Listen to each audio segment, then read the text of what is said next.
Think of the last time you said something really, really funny. Not necessarily a pre-memorized joke, but when you were in a conversation with somebody or a group of people and you were open to the conversational flow and you had a thought in your head based on what somebody said, and that thought came out automatically, spontaneously. You didn't have a thought and you thought, maybe I should say this, maybe I shouldn't. You just kind of expressed yourself immediately without really thinking. And as soon as you expressed your thought, as soon as the thought in your mind turned into words and got into the brains of everybody else, it landed poof and made everybody laugh. A fantastic, spontaneous input of humor, a reframe kind of into the conversation. What was that feeling like? How does it feel when you do that? When you're so open to the flow of the conversation? When you're in a conversation with other people and your conscious critic is turned off, like a spontaneous kind of self-hypnosis where you're flowing with the ideas and the words in the conversation and you're paying attention and your words are coming out, their words are coming back, and it's a fantastic spontaneous interplay between words and ideas and intentions and intuition. And you thought of something and poof, bah, and everybody laughed. Think of the last couple of times you did that. Think of the state of mind you're in just before that happens. The state of mind you need to be in to allow that kind of thing to happen. I took this acting class once, an improv class, and I thought it was going to be about humor. I thought it was going to be about how to tell jokes, how to be a stand-up comedian. It was recommended to me by this acting teacher that I had in a previous acting class. And I just signed up for it and went in there without really knowing what I was getting into. But it turns out that improv has nothing to do with comedy, at least the class I took. It was all about how to develop the energetic interplay between all the people up on the stage. Because if you think about two actors on a stage, if they've both memorized their lines, but if that's all they do, you say this, they say this, back and forth, this is a very, very boring thing to watch. Because in real life, when we have conversations, when we communicate, there's a huge depth of information from the conscious level up on top all the way down to the deep unconscious intuitive level that is always flowing back and forth. And so if you're going to get up on stage in front of people, or if you're going to make a movie, if you're going to be in front of a camera, if you're going to spit out memorized lines, you have to be able to play off your acting partners with all these different levels of energy. Because if you're up on stage, that's right off the bat, intuitively, instinctively going to trigger a lot of kind of nervousness. Even the most successful actors and actresses get stage fright from time to time. You go up on stage and everybody's watching you. The whole reason they came there was to watch you perform. And that naturally creates a whole lot of nervous energy that's not usually normal. Normal humans don't experience that very often. In fact, most people, they have their number one fear is public speaking, more so than death. More people are scared of public speaking than death.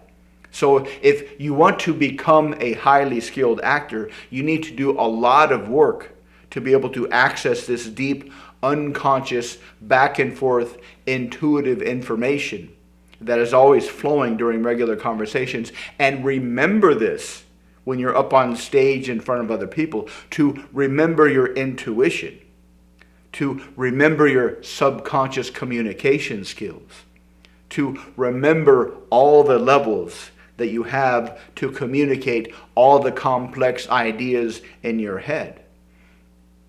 We did a lot of interesting exercises where we would put on blindfolds and walk around the room and try to feel around each other. Of course, we had to be careful not to grab at people like this, but we had to feel around for their hands and their arms and their shoulders. And if we were okay with it, their face, the outside of their faces and careful not to, go like this. But we had to do all these exercises where we had to communicate by forcing ourselves outside of our conscious brains. Because one leading theory from psychology and anthropology and evolutionary psychology that's getting more and more acceptance, that our conscious mind is really a watching device, a storytelling device. And if you take all of the richness of your ideas, if you take all of the richness of your communication, all your intuition, all your memories, all your deep emotional expressions, and you force all of them through your conscious mind, you're significantly diminishing the richness of everything that you are. And so we can get into this trap of thinking that our conscious mind is everything, when a lot of studies indicate, a lot of very advanced studies on neurology indicate, that our conscious mind is a lagging indicator. That everything that happens communication-wise happens unconsciously, happens spontaneously, happens intuitively. And our conscious mind is kind of a watching entity, a lagging watching entity. It watches what happens, but it needs to come up with a story to tell itself, to pretend that the conscious mind is in charge of all this stuff. But in reality, the conscious mind is not in charge of all this stuff. The conscious mind is really just watching this stuff happening and pretending that it's in charge.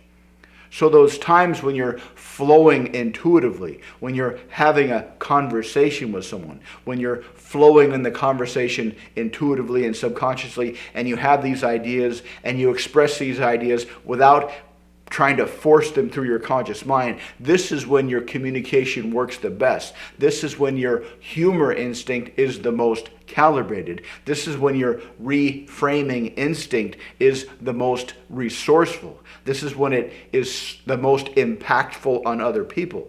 And it's no accident that there's a commonality, a linguistic commonality in humor and hypnosis, or at least the linguistic structure of humor and the linguistic structure of hypnosis. And there's also kind of a subconscious commonality, because humor is really a way of reframing things, of redirecting people's attentions to different conversational structures. And that's exactly what hypnosis is. When you hypnotize somebody, when you talk to people using hypnotic language patterns, you're necessarily taking their almost diminished conscious attention on the world and redirecting it to a much more resourceful state. So if you think about this next time you're in a conversation, you can remember the commonalities between hypnosis and humor. You can remember the commonalities between what it's like when you hypnotize yourself, or you allow a state of self-hypnosis to kind of spontaneously emerge, where your conscious critic, your conscious mind is temporarily disabled, and you can flow congruently with your unconscious ideas. You can flow congruently with the depth of your massive intelligence, the depth of your massive creativity. Because when you allow yourself full access to your humor instinct, which is really the other side of the coin of your communication instinct, which is really the other side of the coin of your hypnosis instinct, hypnosis of self and hypnosis of others, when you allow yourself to have full access to your humor instinct, you can become a much more compelling conversationalist. You will become a much more compelling conversationalist. And you know this to be true, because all you need to do is to remember those times when you were just flowing spontaneously, to remember those times when you were flowing spontaneously without being bothered by your conscious critic, and you could just say things without thinking. And whenever you say things without thinking, whenever you say things, whenever you express yourself without worrying about what's going to happen, without worrying about how other people are going to respond, that's when your words hit the hardest. That's when your ideas sink the deepest into the brains of other people. That's when your ideas resonate the most into the souls of your conversational partners. The more you remember these experiences, the more you can access this state at will, this emergent state of self-hypnosis where you really forget your conscious mind, where you forget to tell yourself stories and just express yourself exactly how you want to express yourself without inhibition. When you allow yourself to express yourself uninhibitedly, with a sense of playful self-confidence, and just allow yourself to vibe spontaneously with your conversational partners, that's when your humor instinct is most on fire. That's when your humor instinct is most calibrated. And calibration is probably not the best word, because calibration sounds kind of like a conscious thing. It's when your humor instinct is the most in tune, naturally calibrated from a spontaneous, emergent process. When you just allow yourself to flow with other people. This is a measure of true congruence. When you can speak to people with pure congruence, this is when you are at your best self. This is when you are at your most charismatic self. And paradoxically, this is when you can open up other people the most. Most people, when they speak through their conscious mind, they have all these ideas they feel they need to get out into the brains of other people. But all this does is it creates a reciprocal conscious mind pushback from the other person. When you take the vastness of who you are, when you take the absolute depth of your total being, your total memory, your total ancient spiritual experience, and you try to express all that through your conscious mind, it's so incredibly diminished that it creates this reciprocal conscious pushback from the other person. But when you allow yourself to be spontaneous from the depth of who you are and elicit the other person from the depth of who they are, that creates the most incredible connections you can ever experience. And this is what self-hypnosis is really all about. It's not just, it can be, but it's not just going somewhere by yourself, putting yourself in a nice, relaxed trance state and giving yourself some self-hypnotic commands to maybe improve your confidence, to maybe improve your social skills, to maybe improve your persuasion skills. But the true measure, a true experience of self-hypnosis is when you open yourself up to the flow between you and all your conversational partners. This is what we try to replicate or approximate or practice during that improv training. Because if you watch actors on stage, the more they can replicate a spontaneous human conversation, a spontaneous human connection where they're connecting on all of their levels, that's when they have massive chemistry. This is the rare actors that can have chemistry, true chemistry with each other on stage in front of other people. If you can manage to do that, if you can manage to create true chemistry with somebody else, this creates a massive connection that is incredibly attractive. That's why A-list actors that can get into that state and play roles of people are worth millions of dollars, because this is such a rare skill. But you can practice this skill because you have memories of demonstrating this skill conversationally with other people. It's just a matter of forgetting your conscious mind temporarily and opening yourself up to the flow that is always present with others in spontaneous conversations. A lot of evolutionary psychologists and memory experts believe that the reason we have so many memory biases is because we're